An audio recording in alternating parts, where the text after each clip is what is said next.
There are also obviously plenty of other ways to show representation beyond race and ethnicity, which I feel like was a huge miss for this article. Again, I understand why, given the context and given those specific pledges that they made in 2020. But if you're going to call something a representation update, I do think it's fair for people to kind of be like, so where's the representation for these other things? So I will just mention, my thoughts about that here. I'll start with gender. I mean, I've mentioned this plenty of times. We need more options for gender of choice books. And I would also like to see more non-binary characters, whether they're LIs, non-LIs, the MC. I just think we need to add more of that. Now, I do think that gender of choice books are becoming more common based off of the lineup from the upcoming books that they keep teasing in their Choices Insiders, which I'm very excited for. To touch on non-binary characters in particular, again, this is something I feel like I've spoken about on previous episodes, but to me, there isn't really an excuse to not, at the bare minimum, have they/them pronouns on every book. I think it's very little effort compared to other customization that they do for characters, and I would like to see some more androgynous body types and outfits. Now, plenty of non-binary people do look like your traditional idea of feminine or masculine, but there are also non-binary people that want to look more androgynous and aim to look more androgynous, so it'd be nice to have options that match that. I also feel like a lot of the non-binary people that I know in my life can pick a day or a time. Maybe they want to feel more feminine here. Maybe they want to look more masculine on this day. And so I think kind of being less restrictive about what type of clothes you can wear based off of your body type would be nice. Like, wouldn't it be nice to play a male character and like occasionally be given an outfit that feels like more feminine, or play a female character that can occasionally wear an outfit that's more masculine, or play a non-binary character who can look, whatever way they want, whether it's feminine, masculine, or androgynous? Wouldn't that be nice? Like, wouldn't y'all like to see that? I feel like I'd like to see that. So that is one thing that I think could be improved upon from a gender standpoint. Also, can we just get a non-binary love interest? Like, I want to date Ren from AME so badly. Can we please? I would also like to see more trans characters. Like, the last trans character that I can remember was in the Bachelorette Party book. It was a while ago. And I just think we need more canonically trans characters. Like, I would love to have that.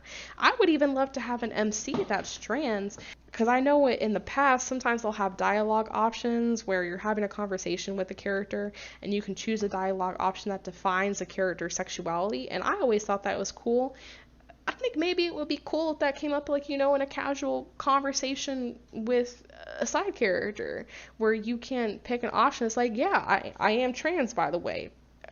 I feel like I've enjoyed the times where we could define our sexuality through conversation with a side character, so maybe gender can be a part of that discussion too. I would really appreciate just overall kind of more non-binary and trans representation in choices in general.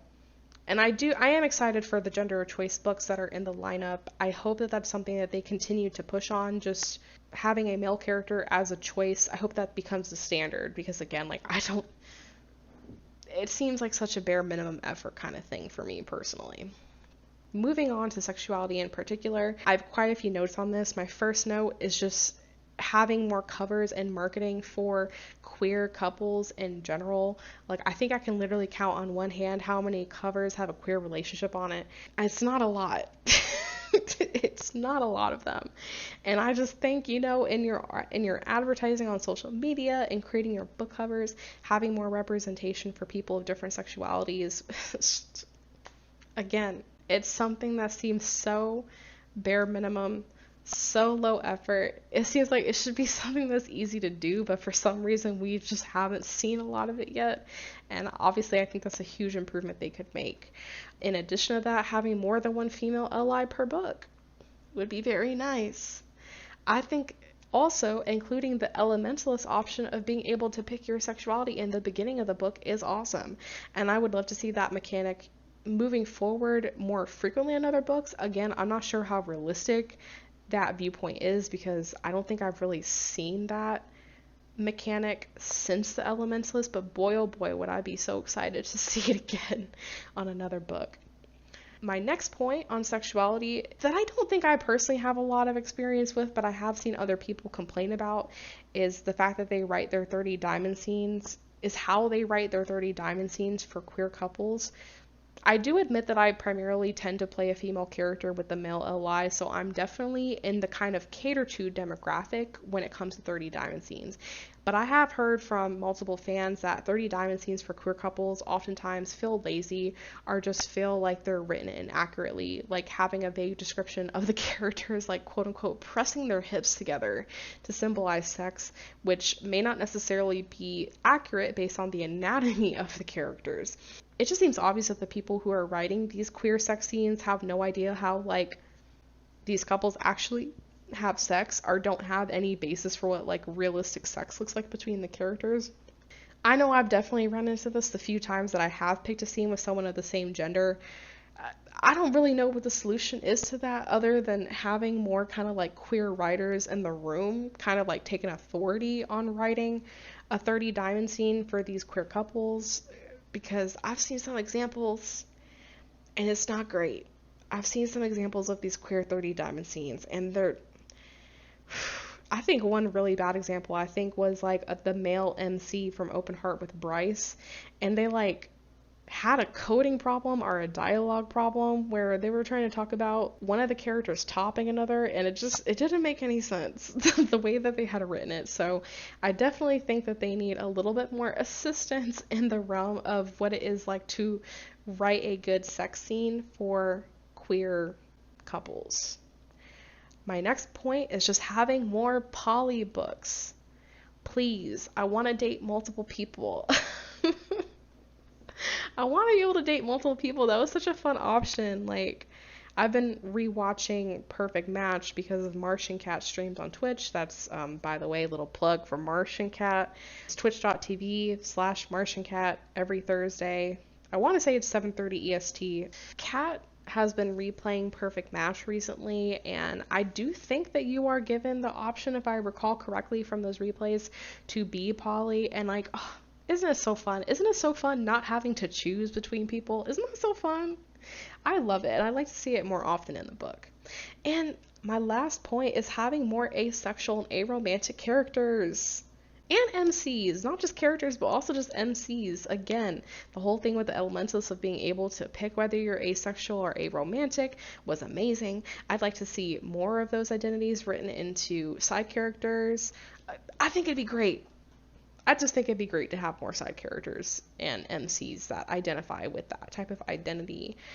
Assuming they do it well. I know they don't do it well all the time, but let's just assume that all of my recommendations come with the assumption that it's going to be executed well. Let's just make that assumption. Another topic that I'd like to talk about is people with disabilities. The last character that I can recall kind of fitting into this category were like Elijah from Open Heart and Alma from Mother of the Year. I don't think that we get nearly enough representation of people who do have disabilities, and I would like to see it more often. Religious diversity is another thing that I wrote down. Really the only character that I can think of off the top of my head is Ahmed from Passport to Romance, and y'all, I know they fucked up this character so much. I know that. I know. I was here when they made those mistakes. I'm not saying he's a good example. In fact, he's an example of what they shouldn't do. But I would like to see more characters with different faces. Like, we just don't really see that very often, and it's nice to be able to see these characters and like how they interact with the world.